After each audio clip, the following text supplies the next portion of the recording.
यह डिक्टेशन गति बढ़ाने के उद्देश्य से रिकॉर्ड किया गया है। अगर आपको डिक्टेशन पसंद आता है तो चैनल को सब्सक्राइब कीजिए, लाइक कीजिए, शेयर कीजिए, कमेंट कीजिए। डिक्टेशन स्टार्ट होगा 5 सेकंड बाद।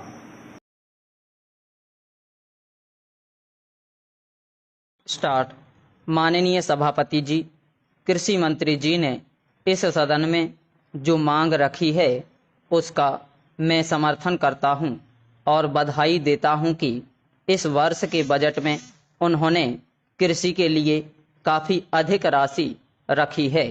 हमारा देश एक कृषि प्रधान देश माना जाता है, लेकिन खेती और किसानों की ओर जितना ध्यान दिया जाना था पिछले सालों में वह नहीं दिया गया है।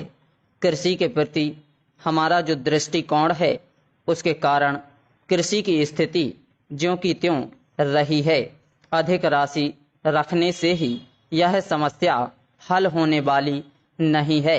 इसका सही और पूरा इस्तेमाल हो, इस ओर भी हमें ध्यान देना चाहिए। स्थिति यह है कि किसान जो कि अन्न पैदा करने वाला है वही रात को भूखा सोता है। कृषि की इतने सालों बाद भी यही स्थिति है। इसको समाप्त करने के लिए हमें शीघ्र ही नीति में कुछ सुधार करना पड़ेगा। ऐसी स्थिति अधिक समय तक नहीं चलनी चाहिए। मैं माननीय कृषि मंत्री से प्रार्थना करता हूं कि इस बारे में तेजी से काम हो। यदि सरकार कृषि की स्थिति में सुधार लाना चाहती है तो इसकी पैदावार पर जो खर्च आता है वह किसानों को मिलना चाहिए। इसके बिना खेती में सुधार नहीं होगा। इस बारे में सबसे पहले जो करने की बात है वह है कृषि पर आने वाला खर्च किसान को मिले।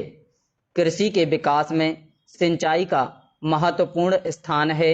सिंचाई के साधन उपलब्ध न होने के कारण हमें जितनी पैदावार मिलनी चाहिए उतनी नहीं मिल पाती है। हमारी अधिकतर खेती वर्षा पर ही निर्भर करती है। यदि समय पर वर्षा नहीं होती है तो पैदावार नहीं होती है। सिंचाई से हम अधिक अन्न पैदा कर सकते हैं। इसलिए मैं निवेदन करना चाहता हूं कि सिंचाई की जितनी भी सुविधा हो हमें किसानों को देनी चाहिए। बजट में जो रकम रखी गई है वह और अधिक होनी चाहिए।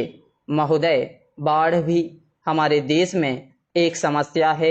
इतने बड़े देश में एक भाग में सूखा पड़ता है और दूसरे भाग में बाढ़ आती है। बाढ़ को रोकने के सारे उपाय बेकार हो जाते हैं। इससे भी खेती को नुकसान होता है और पैदावार पर असर पड़ता है। हमारे खेतीहर मजदूरों को बिना काम के रहना पड़ता है और उनके परिवारों को कठिनाइयों का सामना करना पड़ता है। मैं कहना चाहता हूं कि सरकार इस ओर ध्यान दे। स्टॉप।